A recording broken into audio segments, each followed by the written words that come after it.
Hello and welcome again, everyone. Today we're back with more book content. So, firstly and foremost, before we get into anything else at all, I just wanted to make one final announcement here. This week here will be the last week where you're able to purchase the first edition white cover version of the first book. So book one, after, again, the end of this week, this one will be retired. The same is going to be true for book two following probably the next 2 weeks. And so again, book two is the one with the cool orange cover here, and I think that this will really end up having some really nice contrast once that's all said and done. But again, final call for Mysteries of Fate, Volume 1. The link will be down below in the description as per usual. So what makes this book so great? Okay, that was pretty cocky. Let's cut that back. What makes this book so fantastic? What makes this book absolutely phenomenal? What makes my story worth trying to read? I mean, what fancies my book a masterpiece? Why is the Shattered Legacy series worth reading?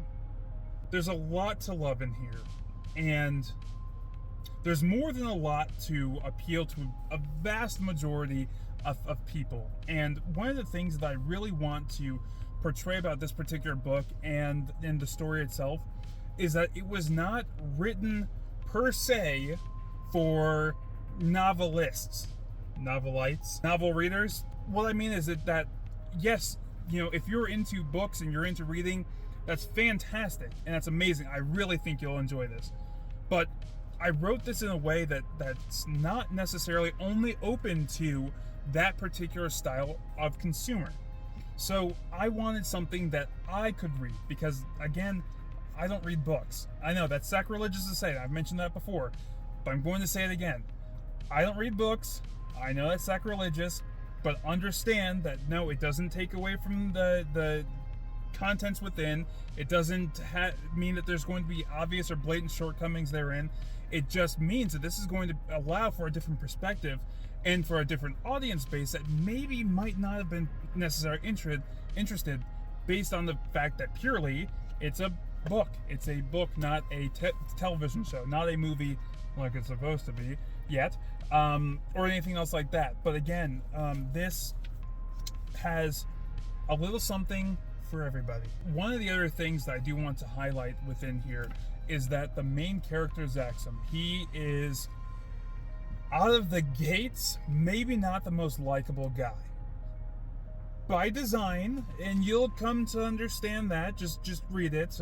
Again, we get to see the major turning point and chain of events happen within chapter 8, but then once we get into chapter 9, that's really sort of the real shebangaroo into the entire story itself. You have to have the build up when it comes to longer works like this. Again, book 1 out of 5. And I feel like I have to kind of point that piece out. Not because it's a slow start, or not because it's the pacing is poor or anything else like that, but rather because, again, for those individuals who don't maybe inherently understand books, you can't just jump right in like a TV show. You can't just go right into the action and understand, helping the audience understand things in a way that might be through quick cutscenes or different side stories and things like that. The world has to be built up through through words, and you can't do that in the same that you can, again, through even pictures or just, again, the base of actual visuals. So again, it is a novel, it is a book, and for the novelites, book readers, you already understand that, so appreciate the devil out of you. But again, for those who may be willing to pick this up and give it a try on the base of what I've said and explained, or again, maybe if you just like me, which again, I love you, then great. And speaking of visuals, what we're going to go ahead and talk about now is going to be a compare and contrast to the bookified version versus an actual visual of the render I've created for this particular character. In name, this is going to be Dansen. And I guess I'll give a little bit of the scene that sort of precedes that, and don't worry, it doesn't spoil anything. As Dansen approaches his master, his appearance too is mostly visible. He has very long, wavy and tied aubergine hair. He's wearing an aged metal mask that frames his brow, covering his nose and the left side of his face almost completely.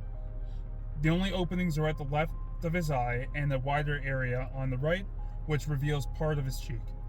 Fixed to the end of the metal at the brow is a leathery and metal mix that covers the remainder of his face and neck area. He has golden, unique eyes that shimmer through the darkness. His robing is a mixture of dark purple cloth and black metal, covering his body entirely with no points of skin exposure. So compare that, and I think I actually even minced one of the words within there, but compare that to this. And so even there, I changed a couple of details as I went, because I like the book version a little bit more than my originally created art.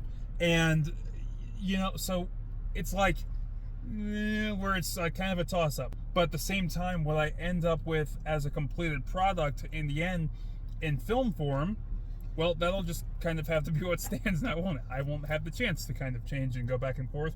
But at that same time, I will be doing the completions of all of the things, like the finalized renders, the finalized everything.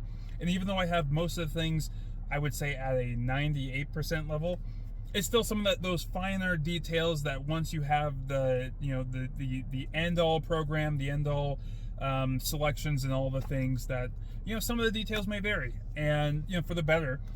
And that's just based off of, kind of maybe some of my whimsical feelings at the time.